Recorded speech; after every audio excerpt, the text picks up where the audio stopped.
Eso es pelea de toche con guayaba madura, porque el juez dice, le entrega el medicamento, la aseguradora dice, pero es que no tengo obligación, y el juez le dice, pero en la Constitución dice, ¿para qué se metió en este negocio? Nosotros tuvimos una ministra de salud que no era médica, era la doctora Sara Ordóñez, que venía de la superintendencia bancaria o de sociedades, no recuerdo, sí, pero la doctora Sara, que no era salubrista, que no sabía de salud pública, se reunió una vez con las aseguradoras y la señora me pareció que, ella duró poquito, pero les dijo una cosa que yo dije, si otros ministros dijeran lo mismo, ustedes se metieron en el negocio de los riesgos, tienen que responder por el negocio de los riesgos. Y se lo dice una economista a otros economistas. Si ustedes se metieron en este asunto es porque ustedes tienen que responder por eso.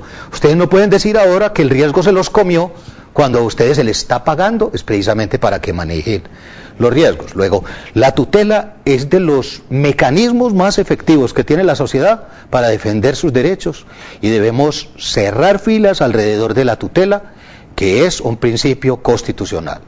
Una persona no tutela si es atendida con base en lo que dice la Constitución.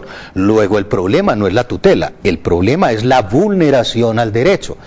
Y lo que son las tutelas no son el problema, sino el reflejo de la vulneración al derecho. Que si no existiera la tutela, todas esas personas se hubieran quedado sin atención tranquilamente. Por eso hay grupos económicos en el país que sienten mucha incomodidad en relación con la tutela y quieren desmontarla, porque la tutela de alguna manera les recuerda que hay un principio constitucional. Les decía que hay varios proyectos de ley en el Congreso.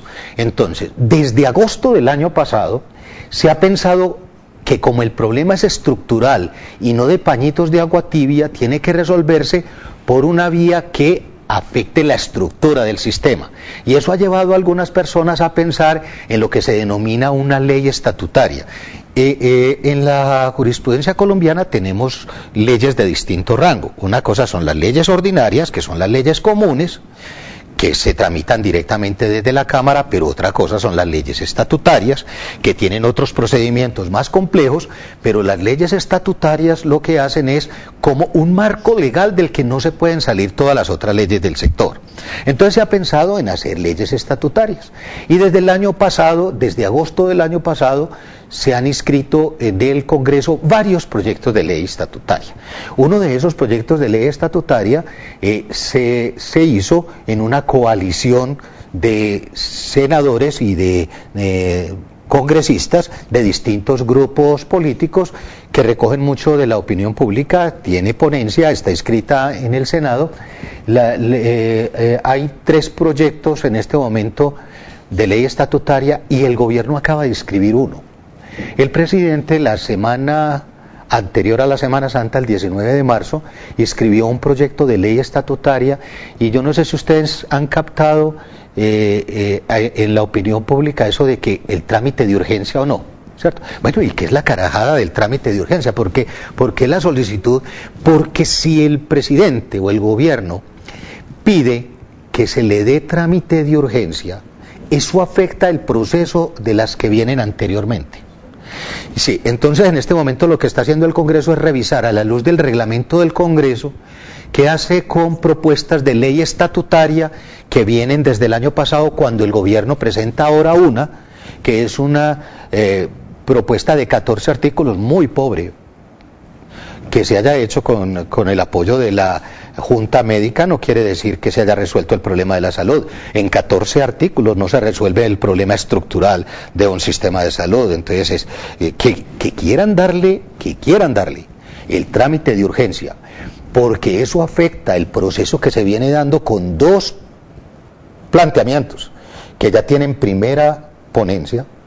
Eso es otra cosa diferente. Entonces ustedes escucharán en estos días en la radio y en la prensa qué va a pasar en el Senado de la República, porque las leyes estatutarias tienen que entrar a la Comisión Primera del Senado, entonces vamos a estar atentos a lo que va a pasar allá. Pero la que sí presentó, y el presidente presentó las dos, una ley estatutaria en el Senado, que todavía no tiene un panorama definido, y un proyecto de ley ordinaria en la Comisión Séptima de la Cámara. esa ley ordinaria es la que vamos a ver enseguida.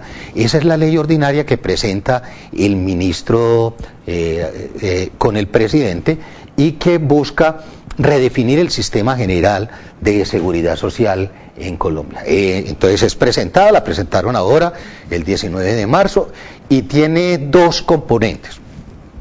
Todos estos proyectos de ley tienen lo que se llama una sustentación de motivos, donde el gobierno dice por qué presenta la reforma y tiene un articulado. Esta ley que vamos a ver, este proyecto de ley que ya está escrito y que se le va a dar trámite y que la idea es que salga rapidito, aunque han oído ustedes que el presidente no quiere que a esta se le dé trámite de urgencia, a la estatutaria sí, pero a esta no.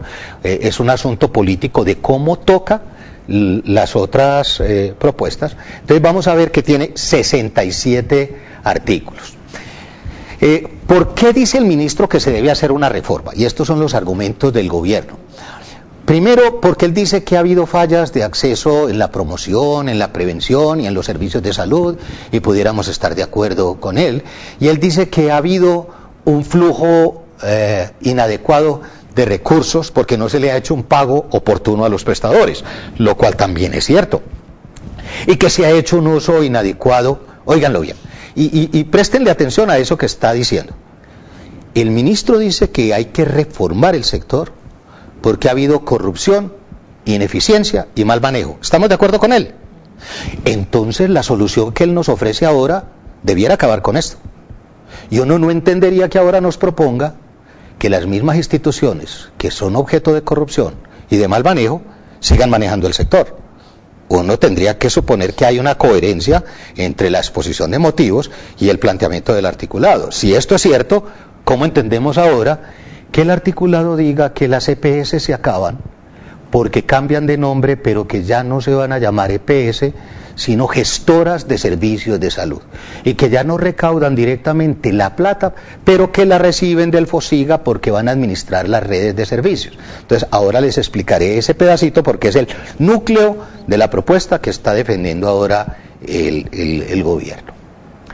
Que la atención ha sido deficiente, el ministro dice que la atención ha sido deficiente especialmente en las zonas más desprotegidas, las minorías étnicas, bueno, y que porque el sistema ha perdido legitimidad.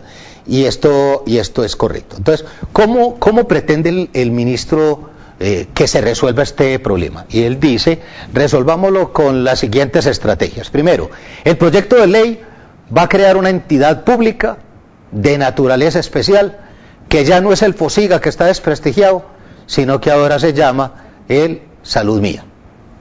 Pero es un fondo que sigue adscrito al ministerio, manejado por el gobierno y que va a recaudar toda la plata del sector. Va a ser mucho más complejo el manejo.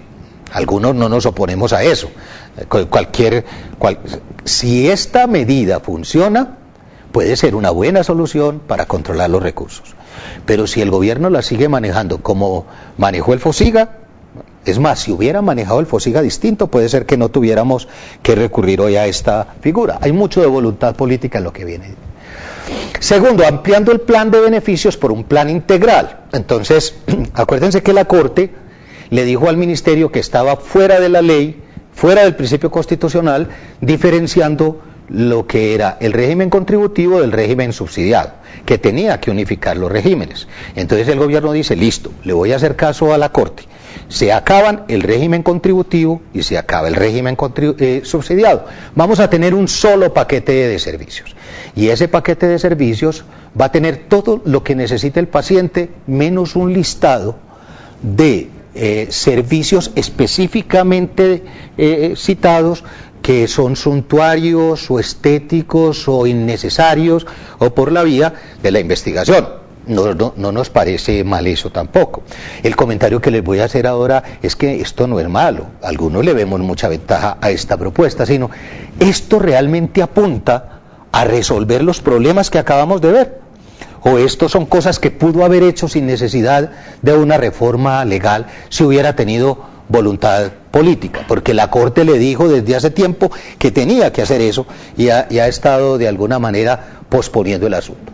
Bueno, miren el tercer punto, que es lo que ha generado toda una roncha a nivel nacional.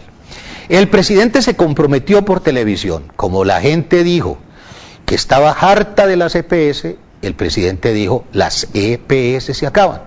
Y el ministro está diciendo que las EPS se acaban. Lo que va a proponer ahora es que las EPS se acaban y ya no va a haber ninguna EPS nueva y ninguna EPS se va a seguir llamando EPS. Pero las EPS que han venido trabajando en el sector pueden cambiar de nombre y de función y convertirse en lo que de aquí en adelante se va a llamar gestoras de servicios de salud. ¿Y qué le va a tocar a las gestoras de servicios de salud? Organizar las redes de servicios en los entes territoriales. Es decir, las gestoras lo que van a hacer es contratos con distintos prestadores de servicios, por decir, en Caldas. ¿Qué va a hacer la gestora de servicios de salud en Caldas? Es organizar por la vía de los contratos una cadena de prestadores a los que ellos les van a pagar por la prestación de los servicios, les van de alguna manera a autorizar la prestación de los servicios. El ministro dice que ellas no van a ser intermediarias porque una vez ellas autoricen el dinero, el fondo les va a transferir directamente a los hospitales. El ministro dice, si ustedes están muy aburridos porque las EPS reciben la plata, las EPS ya no van a recibir la plata, cuando la EPS diga que sí, la plata va a llegar ¿a dónde? Al hospital. Pero las EPS van a tener beneficios en la medida en que su rentabilidad sea mejor, porque la ley les permite a ellos optimizar esos recursos. Entonces, al final, cuando hagan el balance de lo que es las ganancias de ejecución durante el periodo, las EPS pueden recobrar parte, y la ley dice, y podrán utilizar esos recursos para su beneficio.